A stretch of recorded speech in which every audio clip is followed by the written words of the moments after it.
Hi friends, வணக்கம். Welcome to trending சமையல். Friends, இன்றைக்கி வீடியோவில் நம்மளோட டெய்லி லைஃப்பில் நமக்கு கிச்சனில் தினமும் வந்து யூஸ் ஆகக்கூடிய நிறையா டிப்ஸ் வந்து ஷேர் பண்ணியிருக்கேன். கண்டிப்பாக உங்களுக்கு ஒரு டிப்ஸும் ரொம்பவே யூஸ்ஃபுல்லாக இருக்கும். ஃபர்ஸ்ட் டிப் என்ன அப்படின்னு சொல்லிட்டு பார்க்கலாம்.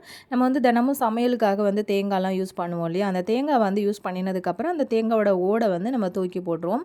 அந்த மாதிரி தூக்கி போடுறதுக்கு முன்னாடி இப்படி ஒரு தடவை நீங்கள் வந்து ட்ரை பண்ணி பாருங்கள். ரொம்பவே யூஸ்ஃபுல்லாக இருக்கும். நம்ம வந்து இது அடிக்கடி வந்து இட்லி எல்லாம் பண்ணுவோம் இல்லையா? அந்த மாதிரி இட்லி பண்ணும்போது இந்த மாதிரி கொட்டாங்குச்சி வந்து யூஸ் பண்ணிக்கோங்க. அந்த இட்லி மாவு வந்து உள்ளே ஊற்றுறதுக்கு முன்னாடியே நீங்கள் கொட்டாங்குச்சியை நல்லா வாஷ் பண்ணிவிட்டு நல்லா ட்ரை பண்ணி அதுக்கப்புறமா ஆயில் வந்து அப்ளை பண்ணி எடுத்துக்கோங்க. இப்போ ஆல்ரெடி நான் வந்து இட்லி பாத்திரத்தில் தண்ணி வந்து அடுப்பில் வந்து வச்சுட்டேன். தண்ணி வந்து நல்லா கொதிச்சிட்ருக்கு.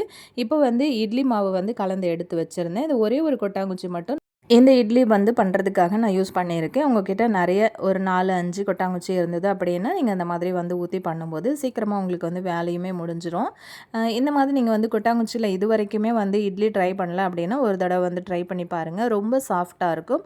அதே மாதிரி நல்ல அந்த கொட்டாங்குச்சியோட ஃப்ளேவரோட உங்களுக்கு நல்ல ஒரு டேஸ்டியாகவும் இருக்கும். இப்போ தண்ணி வந்து நல்லா கொதிக்க ஆரம்பித்ததுக்கப்புறமா நம்ம எடுத்து வச்சுருக்கிற அந்த மாவை வந்து உள்ளே வச்சு க்ளோஸ் பண்ணிடலாம். இது கொட்டாங்குச்சியில் நம்ம ஊற்றி வச்சுருக்கிறதுனால இது வேகிறதுக்கு ஒரு 5லேருந்து ஒரு 10 நிமிஷம் வரைக்கும் கூட டைம் எடுக்கும். ஸோ அது வரைக்கும் வந்து வெயிட் பண்ணுங்கள். அதுக்கப்புறம் ஓப்பன் பண்ணி பார்க்கும்போது இட்லி வந்து நல்லா வெந்து வந்திருந்தது. பூ போல் நல்லா சாஃப்டாக இருந்தது. உங்களுக்கு பார்க்கும்போது தெரியும். நான் ப்ரெஸ் பண்ணி காட்டுறேன் பாருங்கள். எந்த அளவுக்கு நல்லா அமுங்கி உள்ளே போய் வெளியே வருது அப்படின்னு உங்களுக்கே தெரிஞ்சிருக்கும். இப்போ நம்ம இதை வந்து ஒரு ஸ்பூன் வந்து யூஸ் பண்ணி அழகாக இந்த இட்லியை வந்து வெளியே எடுத்துடலாம். இந்த மாதிரி ஒரு இட்லி இல்லைன்னா ஒரு 2 இட்லி சாப்பிட்டோம் அப்படின்னாலுமே நமக்கு வந்து வயிறு நிறைஞ்சு போயிடும். ஸோ அந்தளவுக்கு நல்லா பெருசாகவே இருக்கிறதுனால உங்களுக்கு வந்து இட்லி வந்து அதிகமாக ஊற்றணும் அப்படிங்கிற அவசியமும் இருக்காது. இப்போ பார்த்தீங்கன்னா தெரியும். நான் கையில் வச்சு அமர்த்தி காட்டுறேன் பாருங்கள். நல்ல ஒரு சாஃப்டான ஒரு கேக் வந்து நம்ம கட் பண்ணும்போது எந்த அளவுக்கு நல்ல சாஃப்ட்னஸ் இருக்குமோ அதே மாதிரி நல்ல சாஃப்டாக இருக்குது. இது வரைக்கும் நீங்கள் இப்படி ட்ரை பண்ணல அப்படின்னா ஒரு தடவை வந்து ட்ரை பண்ணி பாருங்கள். இப்போ நம்ம நெக்ஸ்ட் டிப் பார்க்கலாம். பொதுவாக நம்ம பொரியலுக்காக இந்த பீன்ஸு, வெண்டைக்காய் இதெல்லாம் வந்து கட் பண்ணும்போது நமக்கு ரொம்பவே டைம் எடுக்கும். ஒரு காயாக நம்ம வந்து எடுத்து கட் பண்ணுவோம்.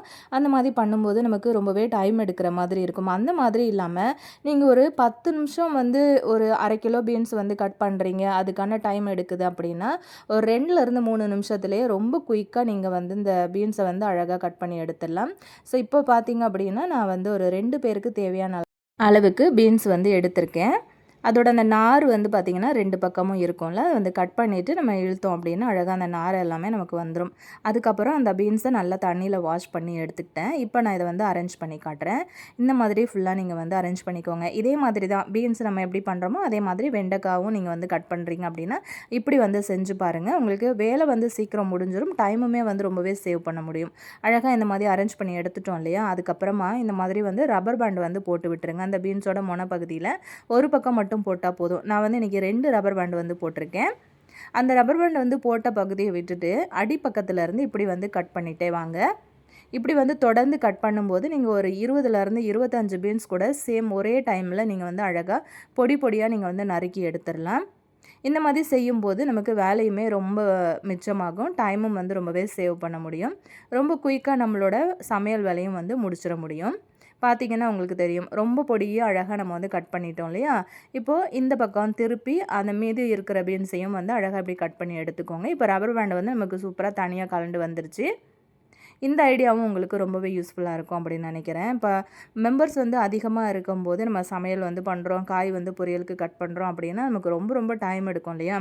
அது எல்லாத்தையுமே வந்து சேவ் பண்ணுறதுக்காக நீங்கள் இந்த ஐடியா வந்து ஃபாலோ பண்ணி பாருங்கள். ரொம்ப குயிக்காக வந்து வேலை முடிஞ்சிடும். பிடிச்சிருந்ததுன்னா லைக் பண்ணிக்கோங்க. நெக்ஸ்ட் டிப் பார்க்கலாம். நம்ம எப்போவுமே பால் காய்ச்சறதுக்காக வந்து யூஸ் பண்ணுற பாத்திரத்தில் பால் காய்ச்சினதுக்கப்புறம் பார்த்திங்க அப்படின்னா அடியில் வந்து ஒரு லேயர் பால் வந்து அப்படியே படிஞ்சிக்கிட்டு அப்படியே புள்ளியாக இருக்கிற மாதிரி நல்ல ஒரு லேயர் அப்படியே படிஞ்சிருக்கும். திடீர்னு பார்க்கும்போது அது அடியில் வந்து பிடிச்ச மாதிரியே வந்து ஒரு ஃபீல் இருக்கும் அந்த பாத்திரத்தில்.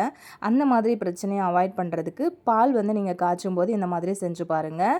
ஒரு 1/2 டம்ளர்லேருந்து 1 டம்ளர் அளவுக்கு தண்ணி வந்து ஃபஸ்ட்டு சேர்த்துக்கோங்க பாத்திரத்தில். டைரெக்டாக பாலை வந்து முன்னாடியே சேர்க்கறதுக்கு பதிலாக தண்ணி வந்து ஃபஸ்ட்டு சேர்த்துக்கோங்க. அதுக்கப்புறமா நீங்கள் எடுத்துருக்கிற பால் வந்து ஊற்றிட்டு அதுக்கப்புறம் நீங்கள் வந்து அடுப்பில் வச்சு பாலை காய்ச்ச ஆரம்பிங்க. நல்லா எவ்வளோ நேரம் வேணுனாலும் நீங்கள் சிம்மில் வச்சு நல்லா கொதிச்சதுக்கப்புறம் ஆஃப் பண்ணிவிட்டு அந்த பால் காய்ச்சின பாத்திரத்தை பார்த்தீங்க அப்படின்னா அடியில் வந்து உங்களுக்கு அந்த ஒரு லேயர் பால் உங்களுக்கு வந்து படிஞ்ச மாதிரி இருக்கவே இருக்காது. பாத்திரம் வந்து எப்போவுமே க்ளீனாக இருக்கும். அப்படி இல்லாமல் நீங்கள் டைரெக்டாக பாலை மட்டும் முதல்ல சேர்த்துட்டு அதுக்கப்புறம் தண்ணி ஊற்றி நீங்கள் பால் காய்ச்சினீங்க அப்படின்னா அடியில் வந்து உங்களுக்கு ஒரு மாதிரி பொறி பொறியாக அந்த பால் வந்து பிடிச்ச மாதிரியே வந்து இருக்கும். அந்த மாதிரி பிரச்சனையை வந்து அவாய்ட் பண்ணுறதுக்கு முன்னாடி நான் சொன்ன மாதிரியே வந்து பால் காய்ச்சறதுக்கு ட்ரை பண்ணி பாருங்கள். இப்போ வந்து பார்த்திங்கன்னா நம்ம பால் வந்து நல்லா கொதிச்சிருச்சு. இப்போ நான் வந்து ஒரு பாத்திரத்தில் மாற்றிக்கிறேன். இப்போ இந்த பாத்திரத்தை உங்களுக்கு காட்டுறேன் பாருங்கள் எப்படி இருக்குன்ட்டு. அடியில் வந்து பிடிக்கவே இல்லை. அந்த நுரை மட்டும்தான் அடியில் பிடிச்சிருக்கு. நம்ம வந்து ஊற்றினோம் இல்லையா, அதனால அந்த நுரை வந்து அடியில் படிஞ்சிருக்கு. இப்போ நம்ம நெக்ஸ்ட் டிப் என்ன அப்படின்னு சொல்லிட்டு பார்க்கலாம். இந்த மாதிரி ஸ்வீட் பாக்ஸ் எல்லாம் இருந்துச்சு அப்படின்னா தூக்கி போட்டுறாமல் எடுத்து வச்சுக்கோங்க. ஒரு சில ஆர்கனைசருக்காக நம்ம இதை வந்து யூஸ் பண்ணிக்கலாம். இதுக்கு வந்து பார்த்திங்க அப்படின்னா டபுள் சைடு டேப் வந்து எடுத்திருக்கேன். ஸ்வீட் பாக்ஸ் வந்து ரொம்ப சின்னதாக இருந்தாலும் ஓகே தான். இதில் வந்து நம்ம நிறைய திங்ஸ் எல்லாம் வந்து வைக்க போகிறதில்ல. சும்மா ஒரு கொஞ்சம் பொருட்கள் தான் இதில் வந்து வைக்க போகிறோம். அதுவும் கிச்சனில் ரொம்ப முக்கியமாக நம்ம வந்து வச்சுட்டு அவசரத்துக்கு கிடைக்காம நம்ம தேடிக்கிட்டு இருக்கிற மாதிரியான ஒரு சில முக்கியமான பொருட்கள் தான் வந்து இதில் அரேஞ்ச் பண்ண போகிறோம். பார்த்திங்கன்னா தெரியும் உங்களுக்கு. நான் கிச்சனில் வந்து அந்த வால் இருக்கு இல்லையா, அதில் வந்து ஒரு கார்னரில் இதை வந்து ஒட்டி வச்சுருக்கேன். நல்லா கை வச்சு இப்படி ப்ரெஸ் கொடுங்க. அப்போ தான் அந்த டேப் வந்து நல்லா அந்த வாலில் ஒட்டிக்கும். நல்லா ஸ்ட்ராங்காக ஒட்டிக்கும். இதில் வந்து அதிகமான அளவில் வெயிட்டெல்லாம் வந்து வைக்காதீங்க. அவசரத்துக்கு நம்ம வந்து இந்த மாதிரி குக்கரோட வெயிட்டெல்லாம் வந்து தேடிக்கிட்டு இருப்போம் இல்லையா, வாஷ் பண்ணிவிட்டு எங்கேயாவது ஒரு இடத்துல நம்ம வந்து வச்சுருவோம். அவசரத்துக்கு நம்ம வந்து தேடும்போது கிடைக்காது. அந்த மாதிரி பொருள், அதுக்கப்புறம் தீப்பெட்டி, அதுக்கப்புறம் இந்த மாதிரி லைட்டர் எல்லாம் அரேஞ்ச் பண்ணி வச்சிங்க அப்படின்னா ஒரே இடத்துல எப்போவுமே வந்து சேஃபாக இருக்கும். அவசரத்துக்கு நம்ம வந்து யூஸ் பண்ணிக்கலாம். இந்த ஐடியா பிடிச்சிருந்ததுன்னா இந்த வீடியோக்கு ஒரு லைக் கொடுங்க. நம்ம இப்போ நெக்ஸ்ட் டிப் என்ன அப்படின்னு சொல்லிட்டு பார்க்கலாம். உங்களுக்கு சளி பிடிச்சிக்கிட்டு மூக்கு அடைச்சிக்கிட்டு ரொம்ப தொந்தரவாக இருக்குது அப்படின்னா இந்த ஒரு டிப்பை வந்து ட்ரை பண்ணி பாருங்கள். நல்லாவே வந்து உங்களுக்கு ஒர்க் அவுட் ஆகும். என்ன அப்படின்னு பார்த்தீங்கன்னா ஒரே ஒரு மிளகு வந்து எடுத்திருக்கேன். அதுக்கப்புறம் இந்த மாதிரி ஒரு பின் வந்து எடுத்துக்கோங்க. அந்த பின்னில் அந்த மிளகை வந்து இந்த மாதிரி நல்லா குத்தி எடுத்துக்கோங்க. மிளகு வந்து இப்படி குத்தும்போது கொஞ்சம் சேஃபாக பார்த்துக்கோங்க. கொஞ்சம் பிசகுனாலும் கையில் வந்து குத்தி பிளட் வந்து வர ஆரம்பிச்சிடும். ஸோ அந்த மாதிரி பண்ணாதீங்க. தரையில் எங்கேயாவது வச்சுட்டு கூட நீங்கள் சின்னதாக ஒரு ஹோல்ஸ் வந்து போட்டு எடுத்துக்கலாம். நான் வந்து வீடியோக்காக நான் அட்ஜஸ்ட் பண்ணி இந்த மாதிரி மிளகுல அந்த ஊசியை வந்து குத்தி எடுத்திருக்கேன். இப்போ அது வந்து நல்லா டைட்டாக பிடிச்சிட்ருக்கிற மாதிரி வந்து செட் பண்ணிக்கோங்க. அதுக்கப்புறமா ஸ்டவ்வை வந்து இந்த மாதிரி ஆன் பண்ணிக்கோங்க. அதுக்கப்புறம் நம்ம வந்து ஊசியில், அதாவது அந்த பின்னில் மிளகு வந்து குத்தினோம் இல்லையா, அதை வந்து அப்படியே அந்த நெருப்பில் இப்படி காட்டுங்க. இப்படி காட்டும்போது பார்த்திங்க அப்படின்னா அது வந்து நல்லா அதில் வந்து தீ பிடிச்சு நல்லா அது வந்து புகை வர ஆரம்பிக்கும். அந்த மாதிரி புகை வரும்போது ஸ்டவ்வை வந்து டக்குன்னு ஆஃப் பண்ணிவிட்டு அந்த புகை வந்து டக்குன்னு உங்களுக்கு அணைஞ்சிரும். நம்ம நெருப்பை விட்டு வெளியில் எடுத்த உடனே அந்த நெருப்பு வந்து அழகாக அணைஞ்சு போயிடும். அதுக்கப்புறமா அதிலேருந்து வர்ற புகையை டக்குன்னு வந்து நீங்கள் முகர்ந்து பார்க்கணும். லைட்டாக மூக்கு பக்கத்தில் வச்சுக்கிட்டு, அதாவது ரொம்ப பக்கம் கொண்டு போகக்கூடாது, கொஞ்சம் நல்லா கீழே இறக்கமாகவே வச்சுட்டு இதை லேசாக நீங்கள் வந்து ஸ்மெல் பண்ணுங்கள். சும்மா கொஞ்சம் லைட்டாக வந்து ஸ்மெல் பண்ணும்போது உங்களுக்கு மூக்கடைப்பு இருந்ததுன்னா அந்த சளியெல்லாம் கரைஞ்சி அதுக்கப்புறம் உங்களுக்கு அந்த மூக்கடைப்பும் வந்து சரியாயிடும். சளியும் வந்து மூக்கு வழியாக சீக்கிரமாக வர ஆரம்பிச்சிடும். ஸோ இந்த ஐடியா வந்து ரொம்பவே யூஸ்ஃபுல்லாக இருக்கும். கண்டிப்பாக ட்ரை பண்ணி பாருங்கள். நெக்ஸ்ட் ஒரு நல்ல வீடியோவில் நான் உங்களை மீட் பண்ணுறேன் ஃப்ரெண்ட்ஸ். தேங்க்யூ.